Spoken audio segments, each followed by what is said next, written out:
tous ceux qui prennent plaisir à notre rencontre hebdomadaire. C'est comme un entretien sur des sujets d'actualité, tant en Côte d'Ivoire que dans les autres pays africains. Et comme nous sommes ivoiriens, nous axons 98% de nos recherches sur les problèmes qui minent la Côte d'Ivoire. Donc aujourd'hui, nous allons partager avec vous quelques points que nous avons retenus cette semaine, à savoir le rôle exact des 50e ministres du pouvoir de M. Ouattara. Nous allons parler de la vétusté des centres hospitaliers universitaires d'Abidjan, les CHU. Et comme on ne cesse jamais de le dire, on se pose toujours cette question: faut-il vraiment aller à ces élections de l'an 2020? Monsieur Alain Leboignon a accordé une interview pour parler un peu de Soro et des rebelles. Il n'est pas allé jusqu'au bout. Nous allons l'inviter à aller jusqu'au bout pour avoir une conscience tranquille. La sortie extraordinaire et phénoménale du PDCI-RDA Yamoussoukro. Il ne faudrait pas que ça s'arrête à cette sortie. Il faut que le PDCI continue, mais que les gens, les délégations arrêtent de fêter cette sortie. Quand on fait une sortie qui est remarquable, il faut aller jusqu'au bout. Il y a un monsieur qui m'a appelé et avec exactitude, je vais vous rendre ce qu'il m'a dit. Soro, les Ivoiriens sont fatigués des paroles et veulent des actes. Affaire Blé Goudé, une autre condamnation à vie qui l'attend en Côte d'Ivoire. Nous allons nous partager avec vous ce que nous ressentons. Et enfin, pour une fois, nous allons rendre un vibrant hommage aux policiers ivoiriens et aux douaniers ivoiriens pour le travail imbattable qu'ils font sur le terrain. Mesdames, Mesdemoiselles, Messieurs, nous allons mettre le pied à l'étrier. Merci de votre concentration. Et les 50e ministres du gouvernement actuel de M. Ouattara, on connaît souvent leurs fonctions, mais on ne connaît pas leur mission. M. Ouattara a nommé 51 ministres. Ça fait plus de 2 ou 3, 4 mois que ces ministres sont nommés. On en voit seulement que quelques-uns qui font la promotion de leur département. Les autres, ils sont tapis dans l'ombre. Est-ce qu'ils travaillent véritablement ou ils ne travaillent pas? Nous allons les interpeller. Pour un petit pays comme la Côte d'Ivoire, 50e président, c'en est un peu de tout. Alors, que M. Ouattara nous dise exactement si c'est vraiment pour un gouvernement de travail ou bien si c'est une équipe de campagne qu'il a mis sur place. Je crois que c'est une équipe de campagne que M. Ouattara a mise en place parce que quasiment dans chaque région, il y a un ministre et M. Ouattara est déjà en campagne. Sa sortie dans le Nzi, dans la capitale Edemokro, en est la parfaite illustration. Donc, 50e ministre pour un pays comme la Côte d'Ivoire qui s'étend sur 322 000 km², près de 25 millions d'habitants, il faudrait que M. Ouattara revoie sa copie parce que le salaire d'entretien de ces ministres-là seulement, c'est pas moins de 2 milliards de francs par mois. Entre-temps, des vrais problèmes vraiment minent la Côte d'Ivoire. Et de lui-même, M. Ouattara, quand il était dans l'opposition, il trouvait que plus de 20 ministres, ça n'est un peu de trop. Que lui, Ouattara, s'il revenait au pouvoir, avec 11 ministres, il peut faire beaucoup pour la Côte d'Ivoire. M. Ouattara a pris le pays depuis près de combien d'années? Il ne fait que multiplier les erreurs. Contradictions et mensonges meublent véritablement son parcours politique. Donc, moi je pense que les ministres, les 51 ministres qu'il a nommés, ce n'est pas pour travailler pour le pays, c'est pour l'aider à faire sa campagne. Nous allons parler maintenant des centres hospitaliers universitaires de Côte d'Ivoire. Je dirais d'Abidjan. Il y en avait combien? Je crois 3. Le CHU de Cocody, le CHU de Yopougon, le CHU de Treichville. On vient de fermer le CHU de Yopougon. Bravo. Franchement, bravo. Monsieur le ministre de la Santé, je vous dis bravo. Parce que c'est un véritable mouroir. Mais, vous avez fermé le CHU de Yopougon. Donc, ils ont classifié Cocody, ceux qui viennent d'Aboasso, les malades qu'on doit évacuer sur Abidjan, qui viennent d'Aboasso, de Bassam, on leur demande d'aller à l'hôpital de Port-Boué. Ceux qui viendront désormais de Yopougon, on leur demande d'aller soit à Treichville ou à Cocody. Maintenant, ceux qui viennent d'Ayamé, Benjerville, Kossor, ils vont tous au CHU de Cocody. Le CHU de Cocody lui-même, il est gravement malade. Hein? Très, très, très malade. Mais je voudrais rendre un vibrant hommage, même si on le décrit, les médecins qui travaillent dans ces CHU, débordés au point où ils en ont tellement marre qu'il y en a qui préfèrent même quitter carrément pour aller dans leur clinique. La surpopulation des malades. Un seul médecin peut avoir en 2 heures plus de 20 cas. Et chaque cas, les parents courent de gauche à droite pour chercher les médecins pour les pathologies dont souffrent ces malades-là. La question que je voudrais poser, le CHU d'Angré, qui a été construit du temps de M. Gbagbo, on nous a dit qu'il était ouvert, mais est-ce qu'il fonctionne véritablement? Quand vous allez dans les pharmacies de ces CHU, un simple petit comprimé de Nivoquine, il n'y en a pas. Les Ivoiriens meurent. Moi, je suis d'Abongwa. Le village d'Abongwa, vous allez, heureusement, je dis merci, parce qu'ils ont refait le bitume, j'espère que ça ne sera pas biodégradable, d'Akoupé jusqu'à Kotobi Mbongwanou. Dans le seul village d'Abongwa, par semaine, je dis bien par semaine, c'est pas moins de 7 à 12 corps cadavres qui meurent pour une population de près de 20 000 habitants. Il n'y a plus de médicaments. La misère et la pauvreté augmentent le souci des Ivoiriens. Pour peu, ils crèvent. Ils n'ont plus d'alternative. Le pouvoir n'offre rien pour améliorer leurs conditions de vie. Les parents, ils sont tous obligés de fuir leurs responsabilités par manque de soins. Et pour peu, l'Ivoirien meurt. Le nouvel hôpital qu'on a construit sur la route de Benjerville, que Mme Ouattara a construit, au départ, ils nous ont dit que c'est pour la mère et l'enfant, que les soins y seraient gratuits.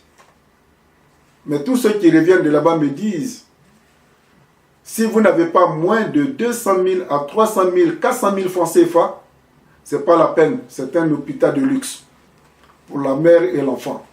Donc du coup, les Ivoiriens se posent la question de savoir où ils vont pour se faire soigner. Le CHU de Yopougon est fermé. Le CHU de Cocody, il est plus gravement même atteint que le CHU de Yopougon.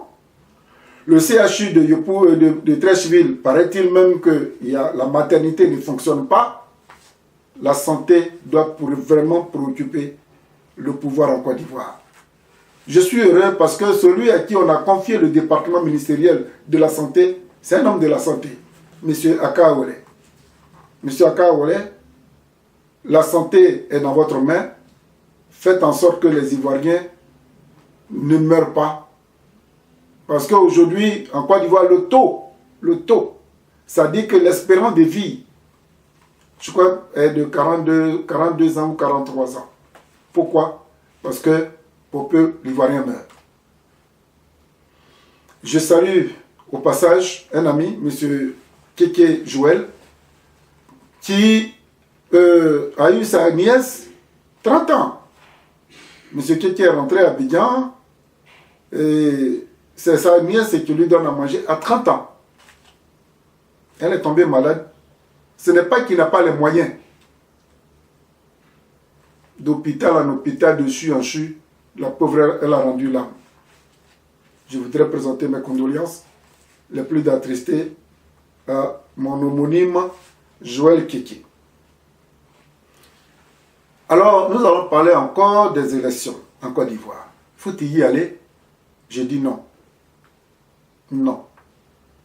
Aucune condition n'est réunie pour qu'on aille à une élection en paix, dans la tranquillité, et que le meilleur ou le perdant vienne féliciter le meilleur. C'est en cela que je voudrais dire que les Ivoiriens sont trop snobs. C'est-à-dire que pour peu, ils applaudissent. Quand le président Bédi a lancé la plateforme, tout le monde a applaudi. Bon, en dépit de l'organisation de l'anniversaire du président Félix Houphouët-Boigny à Yamoussoukro, nous constatons qu'il y a encore de la lenteur, il y a encore du plomb dans l'aile. Alors, ce n'est pas la peine que nous partions en solo, les Ivoiriens, les opposants ivoiriens. N'allez pas en solo. Vraiment, je voudrais attirer l'attention que, même si Soro dit que les conditions ne sont pas réunies, que bon, je vais parler de lui, mais véritablement, les conditions ne sont pas réunies. Alors, au lieu de prendre des responsabilités, au lieu de jauger, de mettre des stratégies en place, les conférences de presse, les meetings, ainsi de suite, oui. Mais jusqu'à quand? Jusqu'à quand? Jusqu'à quand? M. Bédier dit qu'ils ont fait une requête auprès de la Cour des droits de l'homme et des peuples à Abuja. Mais cette Cour, elle émane de l'Union africaine. Quelle liberté l'Union africaine a? Si c'était du temps de l'OUA, je vous le jure, tout ce qui arrive à l'Afrique, les chefs d'État allaient se réunir rapidement pour aller au secours de ceux qui ont cours de difficultés. Mais depuis que l'OUA s'est transformé en l'UA, dites-moi, je dis bien dites-moi, quel a été un seul sommet qui s'est penché sur le cas des pays conflictuels, des pays en conflit? Il y en a tellement. Le Mali, la Tunisie, qui vient de sortir haut les mains avec une élection très démocratique, la Côte d'Ivoire, le Burkina Faso, pour ne citer que ces pays-là, ça ne va pas. Alors, si M. Bédier veut attendre que la Cour des droits de l'homme, dont les fonctionnaires sont payés par l'Union africaine, qui elle-même est financée à hauteur de 80% par la France et l'Union européenne, quelle liberté vous avez? Et M. Bédier dit que ça fait plusieurs mois qu'ils ont déposé et que ça a été recevable. C'est normal. Vous envoyez un courrier à quelqu'un, la personne peut recevoir et faire une décharge pour dire oui, nous avons reçu tel jour votre courrier. Mais cela ne veut pas dire que le courrier va être traité.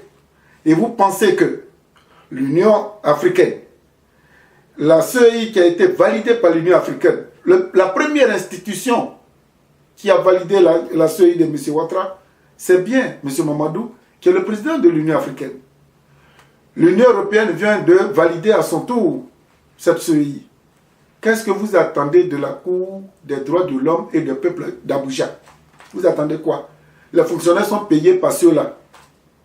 Ils vont vous tourner, puis on va se retrouver en octobre. Ils vont dire, bon, on n'a pas de solution, allez-y à ces élections-là. Pour gagner quoi? si ce n'est pas pour aller tuer les Ivoiriens. Nous, notre problème là, ce n'est pas l'élection en elle-même qui pose problème. C'est les conséquences de cette élection de 2020. C'est ça qui fait qu'on crie matin, midi et soir. N'y allez pas dans ces conditions. C'est pour encore exposer la vie des Ivoiriens. Abuja, n'attendez rien d'Abuja. Parce que comme je l'ai dit, pour ne pas me répéter, celui qui te paye là, tu ne peux pas lui porter une contradiction, ce n'est pas possible. Donc, M. Bédié, la Cour des droits de l'homme d'Abuja, qui a reçu votre requête là, elle ne vous dira jamais ce que vous devez faire. Et vous savez ce que vous-même vous devez faire pour que cette Cour et ses affidés, c'est-à-dire l'Union européenne, l'Union africaine, changer les rapports de force. Vous allez voir ce qui va se passer. Monsieur Alain Obognon, je voudrais aujourd'hui m'adresser à vous. Et par devant vous, à tous les soroïstes. Quand on vous pose la question sur la rébellion, vous dites oui, Soro n'est pas le seul rebelle, et qu'il y a des ministres rebelles dans le gouvernement, ils font ceci, ils font cela, que la BCAO, ce n'est pas les rebelles qui l'ont cassé. Bon, il y a tellement de non-dits. Mais je vous pose une question. Pourquoi vous avez peur de dire le nom de M. Ouattara? Dans tout ce qui s'est passé, jusqu'à ce qu'il soit là où il est aujourd'hui, quelle a été sa part de culpabilité et de responsabilité dans la rébellion? Pourquoi vous refusez de dire son nom? C'est quoi ce pipon là? Ou bien dire son nom, le nom de M. Ouattara là? Vous pensez que ça va nous faire quoi? Nous on sait. Tous les Ivoiriens savent. Mais pourquoi ça ne peut pas sortir de votre bouche? Il y en a, souvent ils disent, oui, les problèmes de la Côte d'Ivoire, c'est la misère, c'est la pauvreté, c'est qui les crée? Qui crée ces soucis aux Ivoiriens? Pourquoi vous avez peur de dire le nom de M. Ouattara? Est-ce à dire que tout ce que vous êtes en train de faire, c'est du pipeau? M. Alain Obognon, pour une fois, je voudrais vous dire, et à tous les soroïstes, quelle a été la part de responsabilité de M. Ouattara dans la rébellion que les Ivoiriens ont vécue et ils ont du mal à s'en sortir? C'est quoi sa responsabilité? C'est quoi son rôle? On veut bien le savoir. Ayez le courage un jour de nous dire ce que M. Ouattara a fait pour vous permettre de l'engager jusqu'à ce qu'il devienne président de la République de Côte d'Ivoire. Parce que M. Soro dit, c'est lui qui a fait que M. Ouattara était président. Si c'est lui qui a fait, pourquoi c'est M. Ouattara qui l'a choisi à la tête de notre pays? Pourquoi aujourd'hui il se retrouve en Europe pour créer des mouvements? Le dernier, c'est GPS. On voudrait vraiment savoir. Je ne suis pas en colère. Hein. C'était juste pour vous demander, chaque fois que vous parlez des rebelles, mais M. Ouattara, vous ne l'indexez pas, vous ne nous dites pas ce qu'il a fait pour vous, contre nous. Dites-le pour qu'on avance. Parce que souvent, vous voyez, il y a un monsieur qui me disait, quand on a peur de son passé, on n'arrive pas à construire son présent et le futur devient chaotique. Monsieur Ouattara, là, avant de venir au pouvoir, nous tous on sait ce qu'il a fait. Mais il y a beaucoup de gens qui veulent savoir, maintenant que les langues sont en train de se délier, qui a gagné les élections de 2010? Monsieur Alain Obognon. C'est déjà passé. Hein? Le reconnaître, ça va nous permettre de voir la visibilité devant. Qui a gagné les élections de l'an 2010 pour que M. Gbagbo et tous ceux qui se réclament de Gbagbo continuent de payer le lourd tribut aujourd'hui. Ayez ce courage de nous dire ces deux vérités-là. M. Ouattara a joué quel rôle? Et qui a gagné les élections de l'an 2010? C'est tout. Une fois que vous répondez à ça, on va avancer. PDCI RDA, bravo. Monsieur Dikawe, bravo. Monsieur Kamagaté Brahima, bravo. Vous avez fait un travail excellent. Même Bidefer a reconnu qu'on a l'impression que ce ne sont pas des êtres humains, que c'était des fourmis. Mais Bidefer, ce que vous avez oublié de dire à M. Ouattara, le RHDP ne peut jamais atteindre ce nombre-là. Ce que vous devez dire à M. Ouattara, M. Bi de faire, c'est de dire à M. Ouattara, c'est une preuve que s'il s'entête à aller gagner ces élections-là, il va envoyer le pays à la guerre civile. Il va envoyer ce pays à la guerre civile. Ayez le courage de le lui dire. Maintenant, je reviens, M. Dikagwe Kakou, Maurice. M. Kamagaté Ibrahima, vous qui avez assuré cette parfaite organisation, vous avez permis à M. Bédié, le président Bédié, de venir nous livrer un discours. Vous dites aux Ivoiriens de ne pas avoir peur. Oui, l'Ivoirien a peur. Il a tellement peur qu'il croit que quand il se promène là, il y a 2 ou 3 fusils derrière sa tempe. Cette piscose-là, l'Ivoirien est dedans, il n'arrive pas à s'en sortir. Et le PDCI-RDA a sa part de responsabilité. Pour une fois que vous avez fait cette sortie phénoménale, je voudrais quand même dire aux militants, aux cadres, aux délégués, aux sections du PDCI, ils n'ont qu'à arrêter de danser. On a vu la victoire. Mais on ne va pas quand même tout le temps chanter, oui, Yamoussoukro, ça a été phénoménal. Oui, mais la suite, c'est quoi la suite?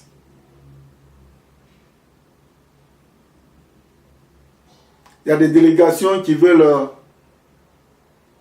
organiser des manifestations pour dire merci au président Bédié. Mais est-ce qu'on a fini de traverser la rivière? La forêt, on n'a pas fini de la traverser, ce n'est pas la peine de faire. Chaque fois que le PDCI organise une manifestation qui réussit, les délégations, au lieu de proposer des alternatives à la direction, rentrent dans la joie. Et ils vont prendre 3 mois, 3, 4 mois pour faire la fête. À cause de la réussite, ils vont faire la fête. Yamoussoukro, ils vont faire la fête jusqu'à 3, 4 mois. Et je vous ai dit tantôt que la date d'octobre 2002, là, ça vient, hein? Ça approche. Arrêtez de danser. Si on a jaugé ça là, c'est que, ok, on a pris le nom du président Félix Houphouët-Boigny. Les gens du RHDP disent, s'il n'y avait pas le nom du président Houphouët-Boigny, surtout pour son anniversaire de naissance, il n'y aurait pas ce monde-là. Monsieur Dikagwe, Monsieur Kamagaté Ibrahim, je vous lance je vous fais une autre suggestion. Organisez quelque chose de plausible au nom du président Bédié du PDCI-RDA. Ceux qui vont sortir là, ce serait l'électorat. Bon, mon oncle me dit, n'aime pas trop l'expression, mais moi je préfère captif. Ceux qui vont venir, ce sera les vrais, comment dirais-je, le vrai électorat du PDCI-RDA. Mais M. Dikagwe, les conditions ne sont pas réunies pour que vous demandez aux gens de faire leur papier pour aller voter. Ils vont faire leur papier, oui. Mais aller voter dans ces conditions-là, M. Dikagwe, non, c'est pas bon. C'est pas bon. Non, c'est pas bon. Bien, alors, Soro, Guillaume Kibafouri, il y a un monsieur qui vous connaît très bien, il vous admire, et il m'a dit, monsieur Etienne, saluez M. Soro de ma part, parce qu'il tient des discours très courageux en Europe. Il dit qu'il veut rentrer. Il veut rentrer quand? Nous, les Ivoiriens, nous sommes fatigués des paroles. Nous voulons des actes. Voilà le message que le monsieur m'a laissé pour M. Soro Guillaume. S'il ne m'écoute pas, ceux qui sont très proches de lui, qui m'entendent, transmettez-lui le message qu'il a un de ses fans qui dit, il apprécie le travail qu'il fait en Europe, mais les Ivoiriens sont fatigués des paroles, ils veulent des actes. Voilà, je rends tel que le monsieur, la commission du monsieur. Affaire Blé Goudé.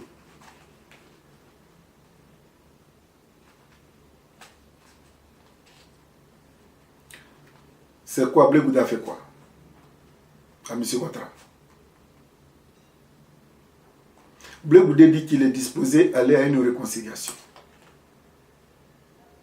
C'est ça, c'est la réponse que M. Ouattara lui donne, ça. Crime contre des prisonniers de guerre et des prisonniers civils. Côte d'Ivoire, vraiment. C'est pas bien, M. Ouattara. Ministre de la Justice, monsieur le procureur, quand on vous envoie là, sachez vous envoyer vous-même. Vous n'allez pas condamner Blé Goudé à vie parce que Blé Goudé aurait tué des prisonniers de guerre.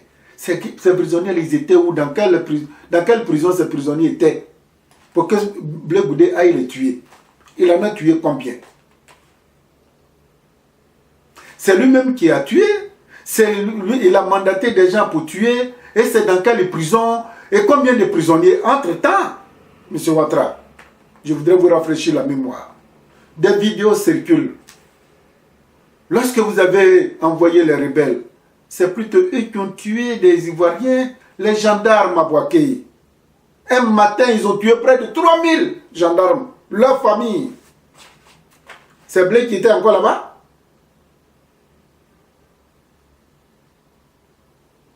Non, M. Ouattara. Monsieur le justicier de Côte d'Ivoire, M. Ouattara vous a confié une mission. Ayez le courage de lui dire, Monsieur le Président, on n'a qu'à trouver d'autres alibis pour condamner Blé Goudé pour le juger, mais ça là, ça passe pas.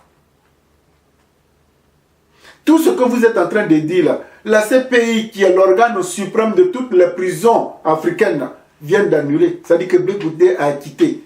Vous allez chercher cette condamnation là où? Parce que vous lui avez fait des phares. Vous avez demandé à Blé Goudé de vous rejoindre. Blé Goudé dit qu'il ne veut pas. Seulement il est ouvert au dialogue. Mais vous imaginez Blé Goudé sorti de la haie et se jeter dans les bras du RHDP. Oh, aïe. Vous aussi. C'est trop flagrant ça. Maintenant s'il dit qu'il ne veut pas, eh bien, allez fonctionner comme vous voulez. Pourquoi ce RHDP là? Tous les militants qui y sont doivent être contraints d'y adhérer. C'est pour ça que le président Bédié vous a traité de restaurant. Vous imaginez Blé Goudé quitter la haie pour aller dire publiquement, oui, à partir d'aujourd'hui, je suis RHDP. Mais c'est un séisme, c'est un cataclysme. C'est pour ça que vous allez condamner le monsieur à vie. Ah, vraiment, Côte d'Ivoire là, c'est compliqué, hein. Maintenant, ce caillou que vous avez lancé là, si ça tombe sur votre tête là, vous allez faire comment? Non, c'est trop grossier et grotesque. Je vous demande pardon. Le mercredi 30 là, c'est même pas la peine même de dire quoi que ce soit. C'est trop flagrant. Trouver autre chose, on va avancer. La Côte d'Ivoire ne va pas se nourrir seulement que des règlements de compte, de prison, de ceci, de cela. Il y a des problèmes sérieux. Ceux qui doivent vous aider, nous aider à nous en sortir, vous les mettez en prison. Vous les chassez du pays. C'est quoi ça? Vous êtes venu gouverner qui? Des animaux? Même les animaux, à un moment donné, ils crient. Arrêtez ça, s'il vous plaît. Allez, arrêtez. Avant de terminer, je voudrais rendre un grand hommage à nos forces de l'ordre. Les policiers et les douaniers ivoiriens, ces temps-ci, ils font un travail extraordinaire. Nous sommes en Europe, moi je regarde la RTI, mais ils font de ces saisies vraiment extraordinaires. La drogue, je ne sais pas comment ils font, mais ils sont décidés. Je voudrais vraiment leur rendre un vibrant hommage. Mais j'ai une autre requête. Monsieur Ouattara, quand vous avez pris le pouvoir, là, vous leur avez arraché leurs armes. C'est-à-dire policiers, gendarmes, ils n'ont pas le droit de porter des armes. Je vous demande pardon. La Côte d'Ivoire est devenue quasiment une fenêtre ouverte, une porte ouverte à tous les grands délinquants de la sous-région. Nos forces de l'ordre sont déterminées à les stopper, vraiment à les contraindre. Mais il ne faut pas les contraindre des matraques à la main. Remettez leur âme. Ce n'est pas ça qui va vous tuer. Ce dont vous avez peur là, ce n'est pas les forces de... Et ils veulent travailler, hein? Ils sont vraiment prêts là. Avec tous les exploits que nous voyons là. Vraiment, ils sont prêts. Remettez-leur simplement leur âme pour se défendre parce que les caïds qui arrivent, la Côte d'Ivoire est truffée de djihadistes, des terroristes. Tous ces clandestins, orpailleurs clandestins là. Mais c'est des djihadistes et des terroristes, M. Ouattara, ils sont armés. Pourquoi vous acceptez qu'eux, ils soient armés et que les forces de l'ordre, nos forces de l'ordre ne soient pas armées pour aller contre eux? 2 poids, 2 mesures. C'est sur ça que je voudrais simplement vous dire merci de m'avoir écouté. Pour tous ceux qui ont perdu un parent, je voudrais vous présenter mes condoléances les plus attristées. Pour les femmes en Côte d'Ivoire qui sont enceintes, qui cherchent des maternités étoilées, que Dieu fasse que vos enfants naissent dans les conditions les meilleures. À Gagnoa, ça ne va pas. Les bébés meurent à l'accouchement, on ne sait pas pourquoi. À tous ces gendarmes, ces policiers, ces militaires, ces douaniers qui font ce travail extraordinaire, que Dieu vous protège. Je vous remercie. À très bientôt.